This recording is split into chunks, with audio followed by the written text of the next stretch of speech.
ഉണ്ടാക്കാൻ പോകുന്നത് ചക്ക വഴറ്റിയതുകൊണ്ട് ചക്ക ബോണ്ടയാണ്. അതിന് വേണ്ടിയിട്ട് നമുക്ക് ആവശ്യമുള്ള സാധനങ്ങൾ ചക്ക വഴറ്റിയത്, തേങ്ങ, അരിപ്പൊടി, ബ്രെഡ് ക്രംസ് എന്നിവയാണ്. ചക്കപ്പഴം ഞാൻ നേരത്തെ വഴറ്റി വെച്ചിരുന്നതാണ്. അപ്പോൾ അതിന് വേണ്ടിയിട്ട് നമ്മൾ ശർക്കര, ജീരകം, ഏലക്ക, നെയ്യ് ഇത്ര ഉപയോഗിച്ചിട്ട് നമ്മൾ നന്നായിട്ട് ചക്കപ്പഴം വഴറ്റി വെച്ചിരിക്കുന്നതാണ്. ആദ്യം നമുക്ക് തേങ്ങ ഒന്ന് വറുത്തെടുക്കണം. അതിന് വേണ്ടിയിട്ട് തേങ്ങ ചെറുതായി അരിഞ്ഞെടുക്കാം.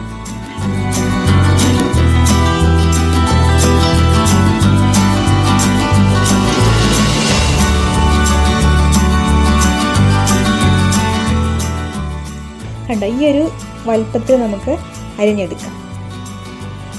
ഇനി നമുക്ക് ഇത് എണ്ണയിലിട്ട് ഒന്ന് വറുത്തെടുക്കാം.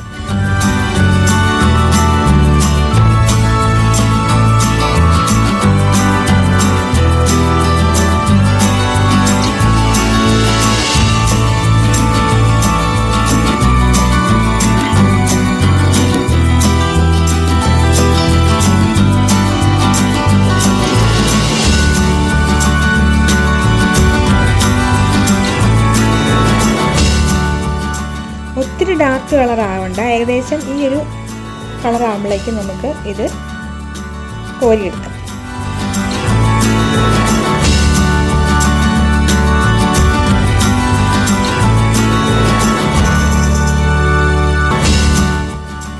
ഇനി നമുക്കിത് എടുത്തു വച്ചിരിക്കുന്ന ചക്ക വഴറ്റിയതിലേക്ക് ആഡ് ചെയ്ത് കൊടുക്കാം.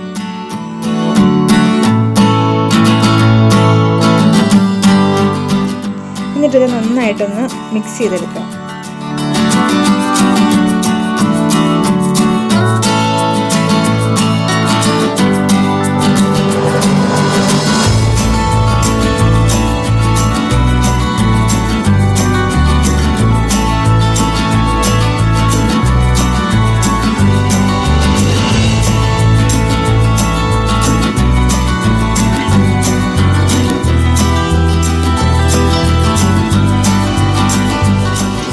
ഇതുപോലെ നന്നായിട്ടത് മിക്സ് ആയിട്ടുണ്ട്. ഇത് നമുക്ക് ഇതിലോട്ട് അരിപ്പൊടിയാണ് ആഡ് ചെയ്യേണ്ടത്.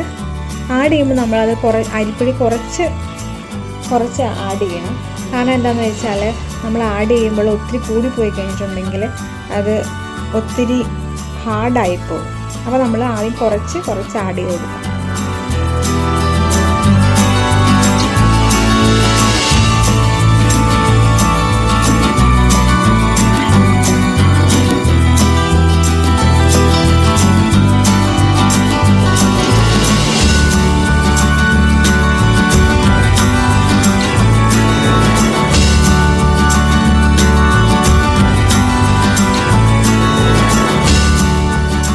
ഇതിൽ നന്നായിട്ട് മിക്സ് ചെയ്യണം. ഞാനിപ്പോൾ ഏകദേശം 3 തവിയോളം അരിപ്പൊടി ആഡ് ചെയ്തിട്ടുണ്ട്. അപ്പം ഏകദേശം ഒരു പരുവത്തിനായിട്ടുണ്ട്. നന്നായിട്ട് നമുക്ക് ഉരുട്ടിയെടുക്കാൻ പാകത്തിന് ഒരു മിക്സ് ആയിട്ടുണ്ട്. കണ്ടോ, ഇതുപോലെ നന്നായിട്ട് തേങ്ങയും അരിപ്പൊടിയും ചക്കപ്പഴവും കൂടി നന്നായിട്ട് മിക്സ് ആയിട്ടുണ്ട്. ഇനി നമുക്കിത് 10 മിനിറ്റ് ഒന്ന് റെസ്റ്റ് ചെയ്യാൻ വെക്കാം. ഇപ്പോൾ ഏകദേശം 10 മിനിറ്റ് ആയിട്ടുണ്ട്. നമുക്കിതൊന്ന് ഇനി ഉരുട്ടിയെടുക്കാം. അതിന് വേണ്ടിയിട്ട് നമുക്ക് കയ്യിൽ കുറച്ച് വെളിച്ചെണ്ണ ആദ്യം പുരട്ടാം. അതെന്തിനാണെന്ന് വെച്ചിട്ടുണ്ടെങ്കിൽ നമുക്ക് ഉരുട്ടിയെടുക്കുമ്പോൾ കയ്യിലൊന്നും ഒട്ടിപ്പിടിക്കാതിരിക്കാൻ വേണ്ടിയിട്ട് എണ്ണ നമുക്ക് ഉപയോഗിച്ചിട്ട് ഉരുട്ടിയെടുക്കാം.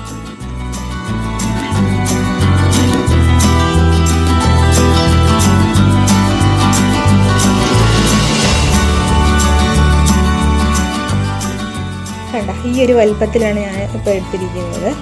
നിങ്ങൾക്ക് ഇഷ്ടമുള്ള പോലെ ഇത് ചെറുതോ വലുതോ ഒക്കെ ആക്കി ഉരുട്ടിയെടുക്കാം.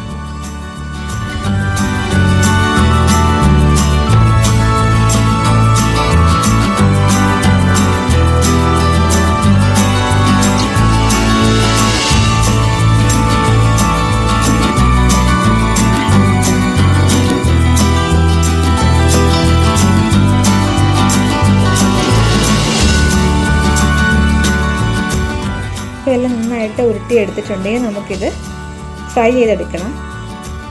അതിന് വേണ്ടിയിട്ട് എണ്ണ നന്നായി തിളച്ച് കഴിയുമ്പോൾ നമുക്ക് ഓരോന്നോരോന്നായി ഇട്ട് കൊടുക്കാം.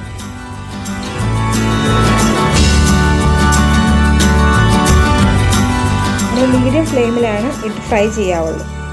ഒത്തിരി അങ്ങ് ഹൈ ഫ്ലെയിമിൽ ഇട്ടിട്ടുണ്ടെങ്കിൽ പെട്ടെന്ന് അത് കരിഞ്ഞു പോകാൻ സാധ്യതയുണ്ട്.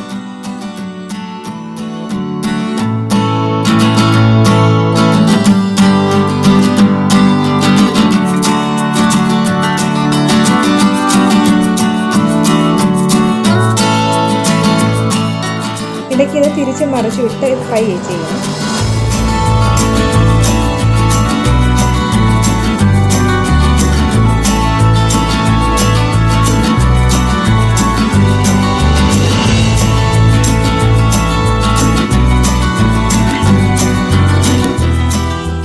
കണ്ടോ, ഏകദേശം ഇപ്പോൾ ഈ നമ്മുടെ ബോണ്ടയുടെ കളറ് ബ്രൗൺ ഒക്കെ ആയിട്ടുണ്ട്, ഫ്രൈ ആയി വന്നിട്ടുണ്ട്.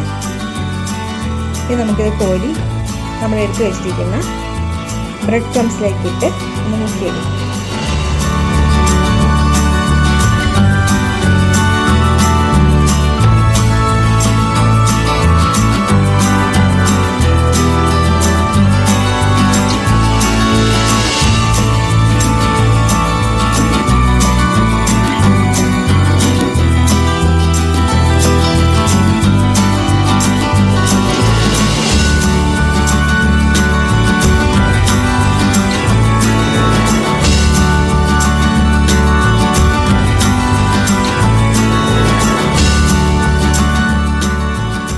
നമുക്കിത് പ്ലേറ്റിലേക്ക് മാറ്റാം. അപ്പോൾ നമ്മുടെ ചക്ക ബോണ്ട റെഡി ആയിട്ടുണ്ട്.